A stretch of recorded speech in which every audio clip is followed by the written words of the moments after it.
Hindi na nga ba matutuloy ang impeachment ni Sara Duterte matapos ng malawakang peace rally kuno ng Iglesia ni Cristo? Bakit ba nasabing kuno? Hindi ba a few days before the rally, pinangangalandakan nila na ito ay peace rally at walang halong politika?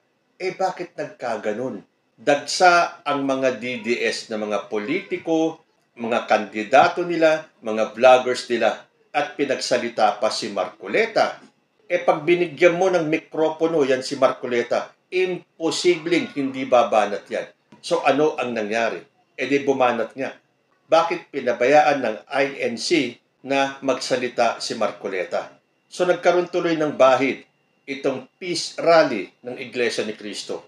Wala na tayong magagawa dun sa mga epal na politiko. Pero yung pinagsalita pa nila si Marcoleta. And I think, imposibleng hindi nila alam na babanat si Marcoleta. So, nabahiran yung kanilang sinasabing walang halong politika at wala silang papanigan kahit na sinong politiko. Bakit pinagsalita si Marcoleta? Bakit nandoon ang mga DDS? So kung marami ang nag-congratulate sa INC dahil sa isang mapayapang rally, marami din po ang bumatikos. At isa sa nakakalungkot na balita, merong bulong-bulungan na hindi na itutuloy ng Kamara ang pagsulong ng impeachment laban kay Sara Duterte. Natakot ba sila sa impluwensya ng INC? Kapag gantong at a loss for words ako, lalo na kapag nakakarinig ako ng gantong mga nakaka-down na balita, nagpadala yung members ng House natakot sa puwersa ng INC. Ang tanong ko tuloy ang INC ba ang nagpapatakbo sa bansa natin? Hawak ba nila sa liig ang mga politiko natin, lalo na yung mga kakandidato? So kapag ganito ang wala akong masabi, bumabaling ako sa ibang mga BBM vloggers. Tinitignan ko kung ano ang kanilang mga point of view. And time and again, sinishare ko sa inyo para namang hindi na lang puro point of view ko ang napapanood ninyo. At isa sa paborito kong vloggers at idolo ko, si Sir Mike Abe. Ano ba ang masasabi niya tungkol sa bali-balitang ipagpapaliban ang impeachment ni Sara Duterte? At kung hindi pa po kayo nakasubscribe sa channel ni Sir Mike Abe, pasyalan nyo na po ang kanyang mga channel, ang Mike Abe Opinions at ang MA Pinoy TV. Mag-subscribe na po kayo. At marami po kayo talagang matututunan. Panoorin po natin ito. So, paano po ngayon ito? Itong ginagawa o ginawa ng Iglesia ni Cristo, yung kanilang mga member, na nagpakita ng milyong tao, hindi lang sa Metro Manila, kundi kung saan lugar, talaga napakaraming lumabas at sila po ay nagrally, nagpahayag ng paliwanag tungkol sa kapayapaan. Rally for peace, rally para sa kapayapaan, pero sinasabi ng ibang na-interview na member din nila, ayaw nila ng impeachment dahil dapat daw unahin ang mga issue ng bayan, yung ibang issue ng bayan. So, ibig sabihin, itong rallying ito for kapayapaan, meron palang demand, meron palang gusto ring palabasin. Hindi lang para sa kapayapaan, kung hindi gusto nila, ay huwag galawin ang impeachment. Parang ganon. Wow. Medyo napapaisip tayo rito at napapaisip din ng marami siguro. Ang tanong ngayon, ang mga politiko ba sa Kongreso at Senado mananahimik dito sa isyong ng impeachment against Vice President Sara Duterte dahil nagrally ang Iglesia ni Cristo? Sila ba ay matatakot o natatakot sa Iglesia ni Cristo? Hindi ba nila gagawin ang kanilang trabaho dahil may rally ang INC? Tanong lang po ako. Hindi natin pwedeng pangunahan sila. Tanong lang ito kasi para maintindihan nyo. Nagtatanong lang tayo kung ano ang pwedeng mangyari. Okay, hindi natin sila pwedeng husgahan. Karapatan ng INC, dati ko na sinabi yan sa ibang mga video na sila'y mag-rally. Ngayong nag-rally na nga at ipinakita nila ang kanilang organization o religion tungkol sa kapayapaan. Pero may ilan na nag-interview at na-interview, ang gusto pa lang nila walang talagang impeachment. Medyo iba na yan. Medyo iba na yan. Kasi ang impeachment ay nasa sa batas laban sa mga impeachable official kung merong ebidensya. Ang impeachment, dati na ko sinabi, ulitin ko, yan ay obligasyon ng Kongreso at Senado. Pag nasa kanila na, ay trabahuhin nila kung ano ang kailang gagawin. Dismissal or itutuloy. Ang trabaho ng Senado, pag nagkaroon ng impeachment trial, magta-trial sila. Hihiring. Ang trabaho ng Kongreso, dahil tinanggap na yung 3 article of impeachment na reklamo, dapat hindi yan nakakahon. Dapat yan ay inaasikaso. Yan ang tanong natin ngayon. Anong gagawin ng Kongreso? Mananahimik ba sila? Pag hindi sila gumalaw at nanahimik, labag yan sa saligang batas. Pagka naman ginalaw yan at tinuusod nila, baka iba ang sabihin ng mga membro ng Iglesia ni Cristo. Pero paano yung ibang relihiyon na complainant like civil society? Ang civil society at saka marginal sector at yung kaparian at mga abogado, yan po ang complainant doon sa 3 article of impeachment na ibinay. So, ano ang dapat manaig dito? Ang kagustuhan ba ng INC? O ang kagustuhan ng mga nagre-reklamo ng impeachment? O ang batas, ang 1987 Constitution, na sinasabi diyan na ang impeachment ay legal, naayon sa batas, laban sa mga impeachable official kung merong mga magrereklamo o mga ebidensya. Yung proseso ay nagsisimula pa lang. Pero kung hindi ito gagalawin ng mga politiko dahil natakot sa Iglesia ni Cristo, rally, o meron silang ibang pinanghugutan, ay palagay ko may problema ron.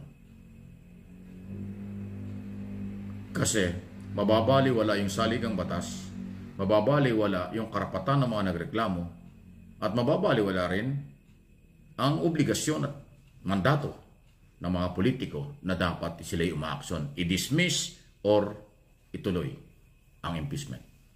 Aba, huwag naman ho sana magkalituhan dito. Ako'y nagpapaliwanag lang at pinaparating ko sa inyo kung ano yung obligasyon na magkabilang panig. May obligasyon ng mamamayan na magreklamo dahil nasa batas ang impeachment. May obligasyon din yun at karapatan din ng iba na tumutol dyan. Pero yung Kongreso at Senado, paano yun? Sila inutusan ng batas na alamin at tingnan ang impeachment. Huwag ibaliwala. So, ayun po yun. Kung susunod kayo sa mga grupo na ayaw ng impeachment, di i-abolish na lang ang batas. Mabigat yun, saligang batas yun. Kasi kung ang batas hindi susundin, ang proseso hindi susundin, dahil may grupong ayaw ng impeachment, ay anong klaseng gobyerno meron tayo? Saan tayo pupulutin? Baka dumating ang araw, lalo tayong abusuhin ng mga government official ng mga impeachable kasi hindi sila na-impeach. Mababaliwala yung batas, yun yung masamang epekto. Again, para hindi kayo malito, lahat may karapatan, pero kailangan balansehin. Technical, legal, and political ang isyo ng impeachment. Paano ito ngayon? So mga congressman, mananahimik ba kayo? O mga congressman, paninindigan niyo ang trabaho niyo? Di ba dapat panindigan kung ano sinasabi ng batas? Inuulit ko, 1987 Constitution, kasama dyan, legal dyan, ang impeachment, pagpapatalsik o pagtanggal sa magitan ng impeachment ang mga impeachable official.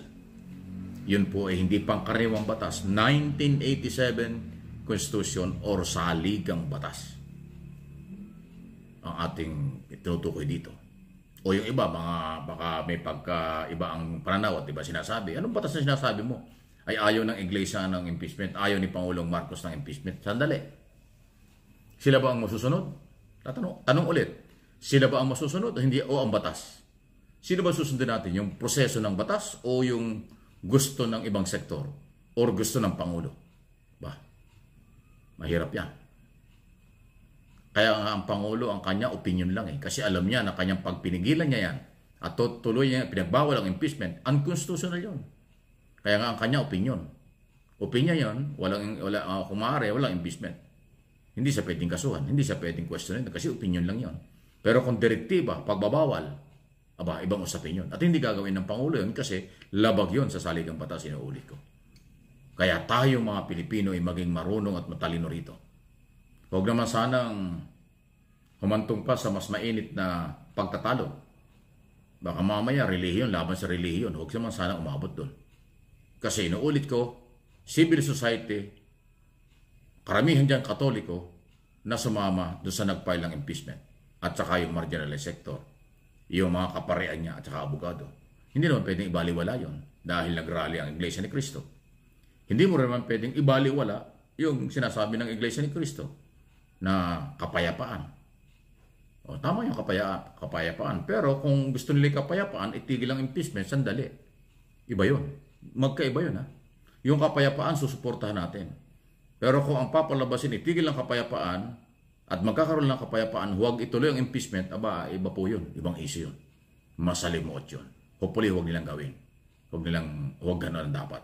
Kapayapaan lang, okay. Sama-sama tayo dyan. Pero pag kapayapaan, tapos merong demand, kapayapaan, tapos merong kahilingan, kapayapaan, tapos mapipressure ang mga ibang law enforcement agency or ang ating mga politiko tungkol sa kanilang obligasyon at ang ating saligang batas, medyo masalimuot. Masalimuot yan. Sana huwag umabot sa ganon. Maging matalino sa comment at reaksyon. Saka na muna ang kampihan. Ibukas ang kaisipan. Ano ang tama? Batas? No one is above the law. Ignorance of the law excuses no one. O palakasan lang. O bata-bata lang. O relihiyon sa kapwa sa relihiyon. Laban sa relihiyon. Ganun ba? Huwag naman sanang ganon. Rule of law. Ang tamang proseso. So ayan, ano sa tingin ninyo? Hindi na nga ba itutuloy ng Kamara ang impeachment laban kay Sara Duterte dahil natakot sila sa puwersa ng INC? Meron kasi mga nagsasabi na kaya nagrally at nagsagawa ng malawakang peace rally kuno ang INC ay para ipakita sa mga politiko, lalo na sa mga kakandidato sa 2025 na magdahan-dahan kayo at baka hindi kayo i-endorso ng Iglesia ni Cristo. Totoo kaya ito? Kayo po, ano ang masasabi ninyo? Comment lang po down below at magbabalik ang usapang Tito Man. Diyos ti Agnina.